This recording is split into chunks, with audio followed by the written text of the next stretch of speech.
The first time she said it, the music hadn't even started. Dance with me before you regret it. The words floated between them in the quiet ballroom like a dare and a lifeline at the same time. He stood frozen near the edge of the room, a borrowed suit tugging at his shoulders, wondering how a single sentence from the most powerful woman he'd ever met could knock the air from his lungs. Ethan Cole hadn't planned to be there. He was only supposed to drop off his daughter's science project to a donor who had funded the school's new lab. The donor turned out to be Mara Kingsley, the CEO whose name filled business headlines and whose face stared down from glossy magazine covers in airport lounges. Somewhere between a polite handshake and an awkward explanation about being late because his babysitter canceled, he found himself invited to the company's annual gala, holding a glass of water he didn't drink, watching people who lived a life far from his own. Mara watched him from across the room long before she spoke. She was used to reading rooms, reading people.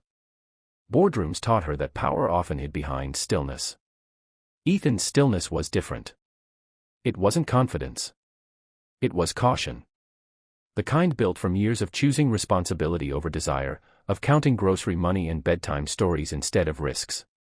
She crossed the room with purpose, her heels quiet against the polished floor, and stopped in front of him. The music softened as if the orchestra sensed the shift.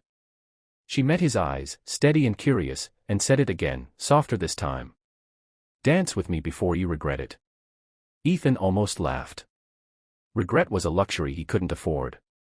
He regretted small things only, like not buying the better cereal when it was on sale, or missing his daughter's first goal because he was stuck on a double shift. Dancing with a CEO at a gala didn't fit anywhere in his careful mental budget. I don't really dance, he said, honest and slightly embarrassed. Mara smiled, not the practiced smile she gave cameras, but something warmer. Neither do I. We'll be terrible together. Against his better judgment, he set the glass down and took her hand. It was warm, steady. As they stepped onto the floor, something loosened in his chest.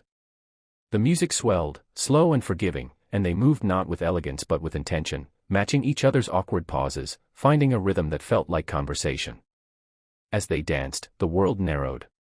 Mara asked about his daughter, Lily, with genuine interest, not the polite curiosity of donors who wanted a photo.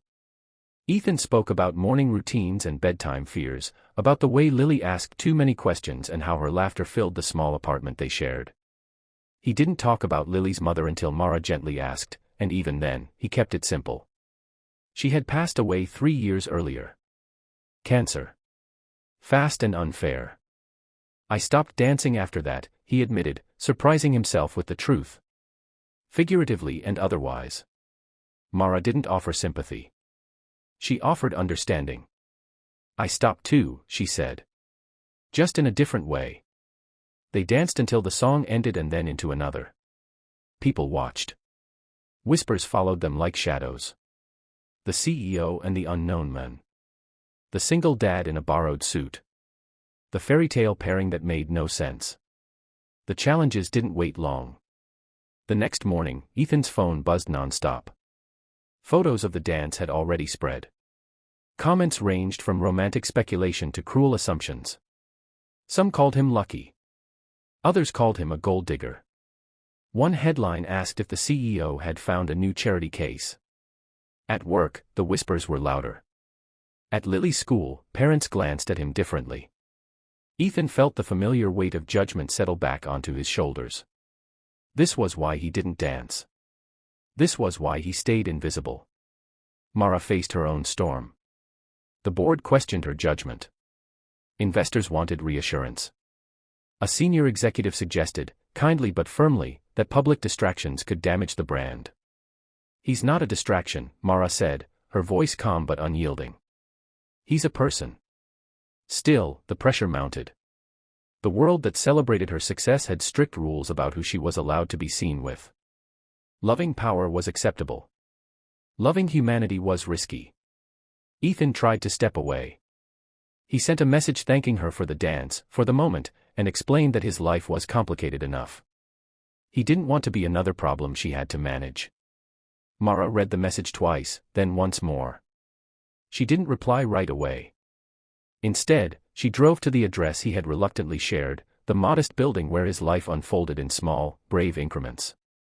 When Ethan opened the door, Lily peeking from behind his leg, Mara crouched to Lily's level and introduced herself simply as Mara. No titles. No power. Just a woman who had danced with her dad. I like your dress, Lily said seriously. Mara laughed. Thank you. I like your courage. In that small living room, over reheated pizza and spilled juice, the challenges finally found their shape. Ethan admitted his fear of being seen as inadequate, as someone who didn't belong in her world. Mara admitted her fear of choosing anything that wasn't measured and approved. They didn't promise each other a future. They promised honesty. The weeks that followed weren't easy. They met quietly at first, balancing school pickups with board meetings, bedtime stories with investor calls.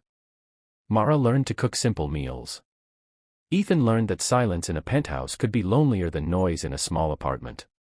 When the next gala came, the invitation sat unopened on Ethan's table for days.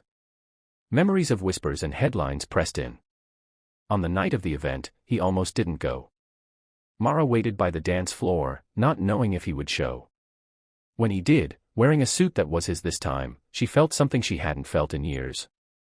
Relief mixed with pride. The music began. She walked up to him, the same words on her lips, but this time he spoke first. Dance with me, he said. Before we both regret not trying. They danced, not to prove anything, not to silence critics, but because sometimes courage looks like choosing joy in front of an audience that expects you to hide. By the end of the night, the whispers hadn't stopped.